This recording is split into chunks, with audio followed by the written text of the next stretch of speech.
El gato negro, por Edgar Allan Poe.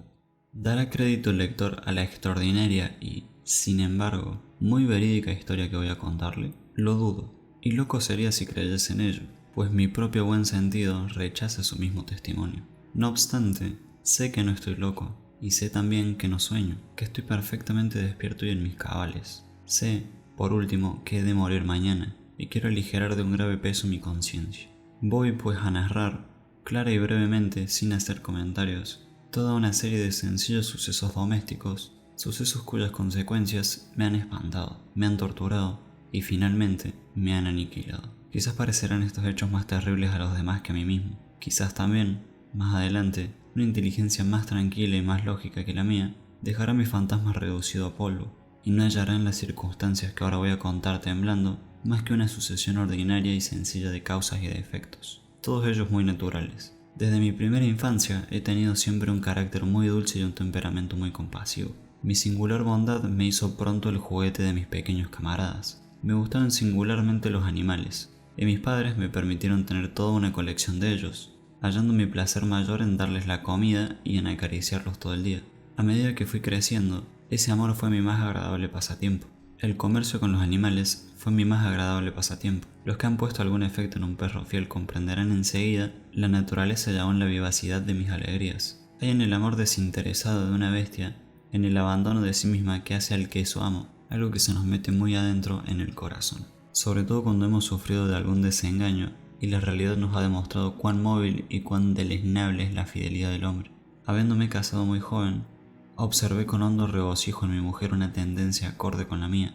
Conociendo mi gusto y mi inclinación por los animales domésticos, se ingenió de manera de procurarme siempre ejemplares nuevos y de la especie más agradable que podía. Así tuvimos innumerables pájaros, un pez dorado, un perro, varios conejos, un pequeño mono y un gato. Este gato era un animal robusto, muy hermoso, enteramente negro y de un instinto por demás notable. Hubiérase dicho que era casi inteligente.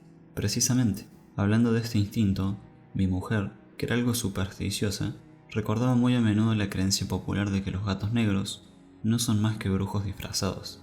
Quizás mi mujer no lo creyera y lo diría únicamente por haberlo oído decir. Como quiera que sea, si menciono este hecho es tan solo porque en este mismo instante ha ocurrido a mi memoria. Plutón, tal era el nombre del gato, era mi camarada favorito. Le daba yo mismo el alimento, le cuidaba y me seguía siempre. Creo que hasta en la calle me hubiera seguido, si no lo hubiese yo evitado con gran cuidado. Tan buena amistad duró varios años, durante los cuales, me avergüenza decirlo, ciertas costumbres de intemperancia alteraron enteramente mi carácter. Cada día me fui tornando más taciturno, más irritable, más egoísta. Hablaba poco con mi mujer, la trataba brutalmente y hasta acabé por pegarle. Como es natural, mis animales se resistieron también de mi radical cambio de carácter. Los tenía olvidados, y cuando me acordaba de ellos, era para pegarles. Solamente Plutón me inspiraba todavía una especie de respeto, que le ponía al abrigo de mis iras y de mis cóleras, pero no sentía escrúpulo algún en maltratar a los conejos, el mono y hasta al perro, siempre que se me ponían por delante. Mi mal iba haciendo rápidos progresos, pues no hay daño comparable al que causa el alcohol. El mismo Plutón, que al envejecer iba poniéndose triste, llegó también a sufrir las consecuencias de mi humor insoportable.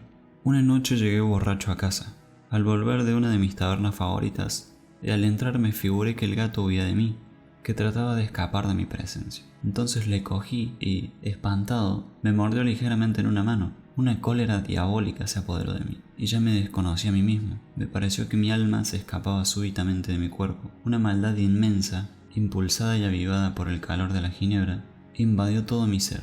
Saqué un pequeño cortaplumas del bolsillo del chaleco, lo abrí, agarré a la bestia, a la pobre bestia por el pescuezo, y le hice saltar un ojo por la órbita.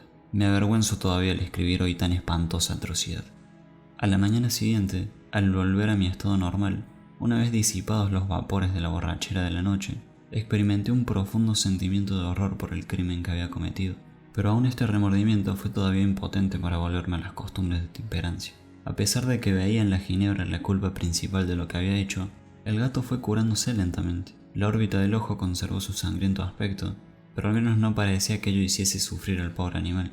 Seguía paseándose en la casa, como antes, pero cada día trataba de evitar más mi presencia, pareciendo crecer en él el terror que yo le inspiraba. Al principio fui todavía bastante bueno para soportar con cierta calma el odio de un animal que me había adorado en otros tiempos. Sin embargo, esta bondad mía me hizo pronto sufrir, y rápidamente se fue cambiando en una espantosa irritación.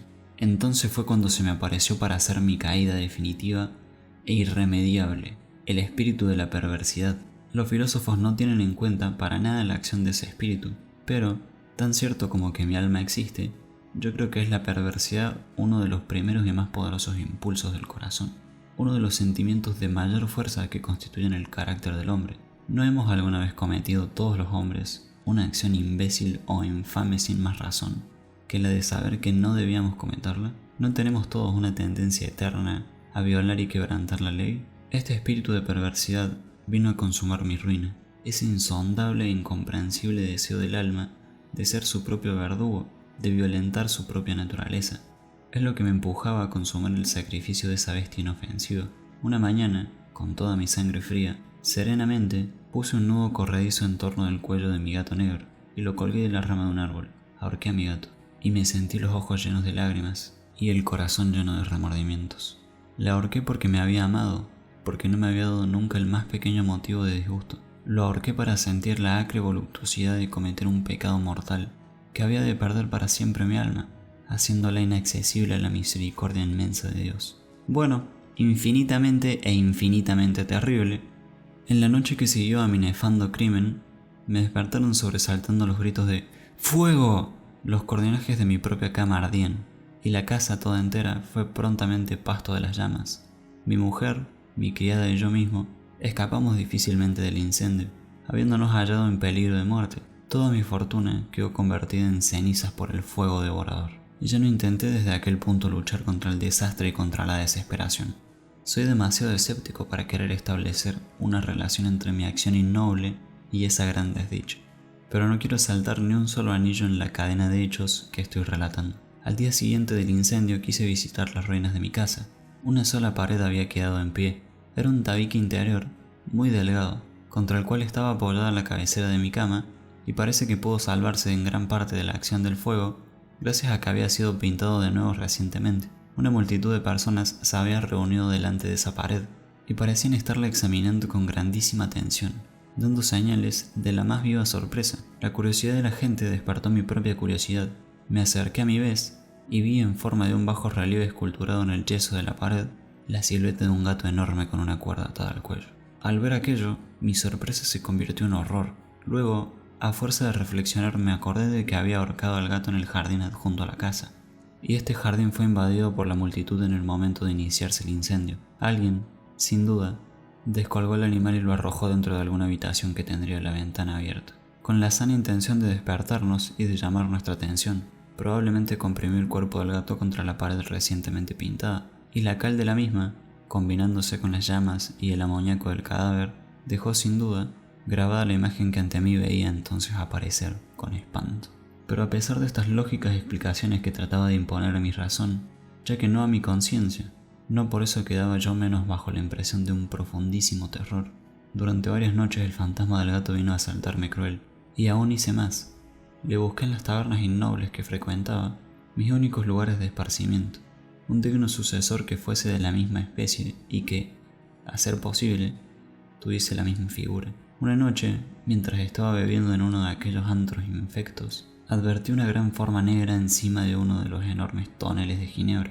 Me aproximé y le pasé la mano por el lomo.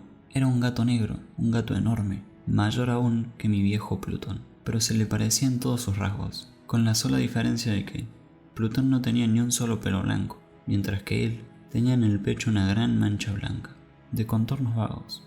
Al contacto de mi mano se levantó bruscamente, ronroneó un poco, se frotó contra mi persona y pareció muy sensible al examen que yo estaba haciendo. Ofrecí enseguida al tabernero comprarle el gato, pero el tabernero me dijo que no era suyo y que lo veía entonces por primera vez.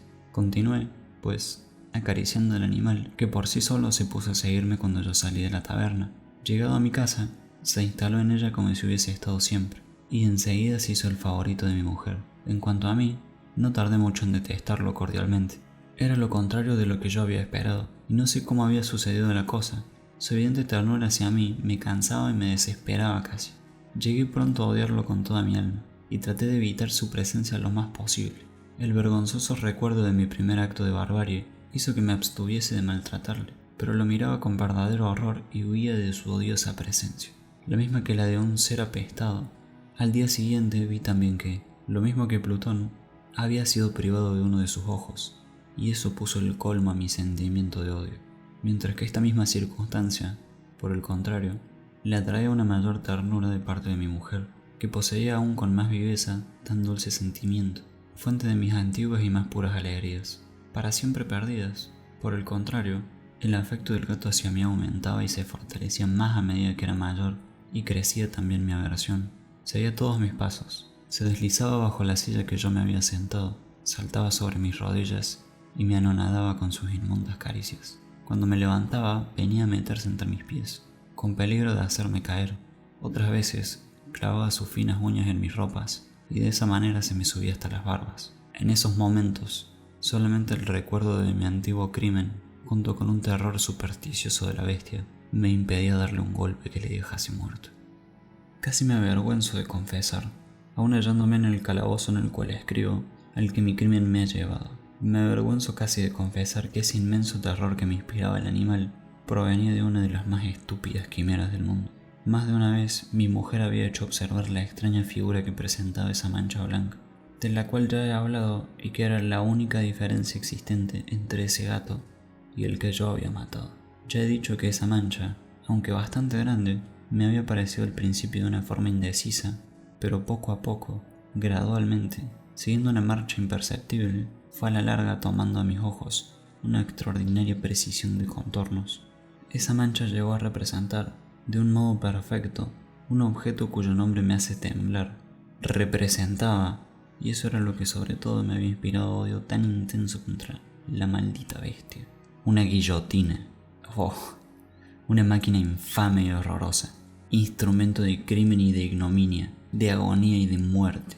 En realidad, fui durante todo aquel tiempo muy desdichado. Más allá de los límites humanos, ¿cómo se comprende que una bestia bruta, uno de cuyos hermanos yo había inmolado, pudiese causarme tan espantoso infortunio? A mí, hombre hecho a imagen del Dios Todopoderoso. Ya no tenía un momento de descanso, ni durante el día ni en la noche. Durante las horas de sol no me dejaba el gato ni un segundo, y por la noche, al despertar de un sueño siniestro, sentía en mi rostro el hálito tibio del maldito animal, mientras que, encarnación viva de una pesadilla eterna, oprimía mi corazón bajo un peso enorme. Semejantes torturas acabaron por desvanecer la poca bondad que en mí quedaba. Malos y sombríos pensamientos fueron mis pensamientos únicos. La melancolía de mi carácter se cambió pronto en odio contra la humanidad. Mi mujer, que no se quejaba nunca, fue mi víctima constante, sufriendo resignada las consecuencias de la ira tremenda que no me dejó ya ni un solo punto. Un día mi mujer y yo bajamos al subterráneo de nuestra vieja casa, que la miseria nos obligaba a evitar, aunque medio arruinada. El gato nos siguió, y en la estrecha y recta escalera se puso entre mis piernas, de suerte que a poco me hace caer de bruces escaleras abajo y de cabeza. Eso me puso loco de rabia, y blandí el hacha que llevaba en la mano, perdiendo por un momento el miedo infantil que me había retenido hasta entonces. Dirigí contra el animal un hachazo terrible, que lo hubiera, con toda seguridad, partido en dos, si mi mano hubiese conservado su dirección primera. Pero mi mujer me cogió el brazo desviando el golpe. Furioso entonces por su intervención, más rabioso que el verdadero demonio, descargué toda mi cólera sobre ella y le clavé el hacha en la mitad del cráneo. Cayó inerte en el suelo sin decir ni una palabra, sin lanzar un grito. Cometido crimen tan horrible, ya no pensé más en hacer desaparecer el triste cuerpo de mi mujer. Evidentemente, no me sería posible sacarlo fuera de mi casa, ni de día ni de noche, sin llamar la atención de mis vecinos. Entonces concebí varios proyectos. Primeramente se me ocurrió cortar el cadáver en pequeños trozos y arrojarlos al fuego. Después pensé sucesivamente que lo mejor era cavar una fosa en el subterráneo, o bien arrojar el cadáver al pozo del patio, o meterlo en una caja y facturarlo como si fuese mercancía. Al fin, pensé que lo mejor sería emparedarlo en el mismo subterráneo, como los monjes de la Edad Media hacían con sus víctimas. El lugar se prestaba admirablemente a semejante designio.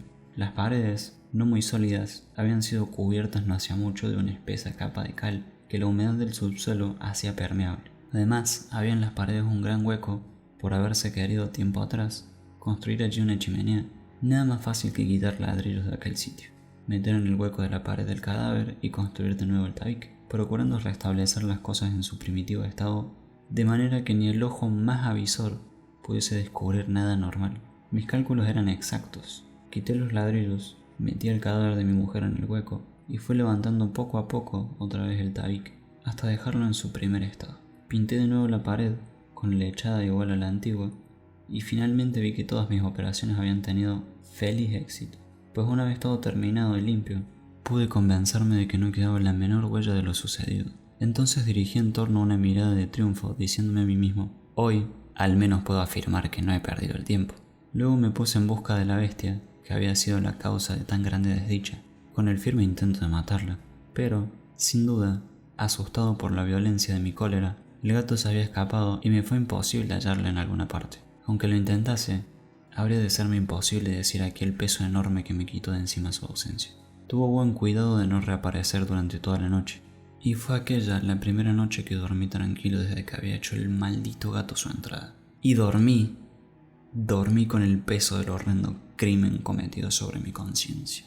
3 días pasaron sin que reapareciese mi verdugo. Respiré a plenos pulmones como un hombre enteramente libre. El monstruo se había marchado para siempre, y seguramente ya no le vería más. Esta suprema alegría ahogaba en mí hasta el recuerdo del asesinato de mi mujer. La policía no me daba ningún cuidado, pues, si bien habían practicado en mi casa una especie de investigación, esta acabó por destruir hasta la más pequeña sombra de sospecha que pudiese haber caído sobre mí. De manera que podía estar completamente cierto de mi seguridad personal y de que mi crimen no sería jamás descubierto. Al 5.º día después del asesinato, un nuevo destacamento de policía invadió inopinadamente mi casa y procedió a una nueva investigación más minuciosa que las anteriores.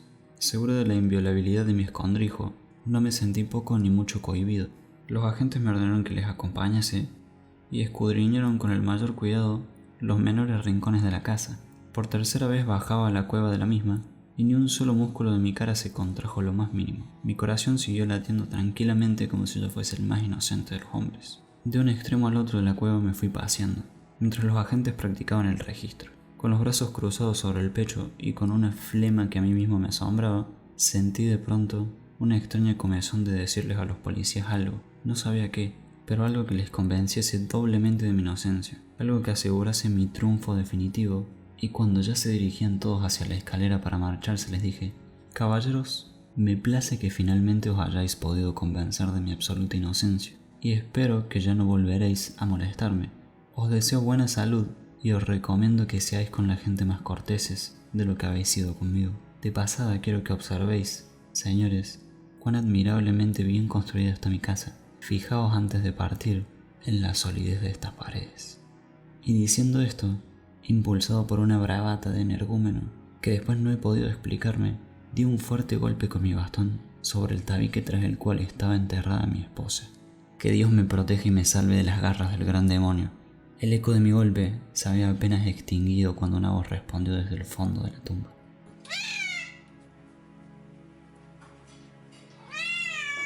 Una voz débil, primeramente, y entrecortada como el llorar de un niño, alargándose después en un grito sonoro y lúgubre, un grito anormal, inhumano, mitad grito de horror, mitad grito de triunfo.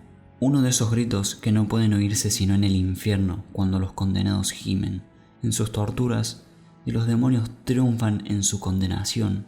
Sería una verdadera locura querer describir aquí el espanto mío. Tuve que apoyarme en la pared para no caer desplomado al suelo. Los mismos policías, que se hallaban ya a la mitad de la estrecha escalera, permanecieron inmóviles un momento, mudos de terror, pero enseguida una docena de brazos robustos cayeron sobre el débil tabique, el cual se vino al suelo con estrépito, y ya apareció a los ojos de todo un espectáculo horrendo. Allí estaba el cuerpo de mi mujer, de pie, lleno de sangre, desfigurado y casi descompuesto, y sobre su cabeza, abierta la boca y con su ojo único relampagueando, estaba subido el repugnante animal cuya astucia me había llevado al crimen y cuya voz vengadora me entregaba al verdugo.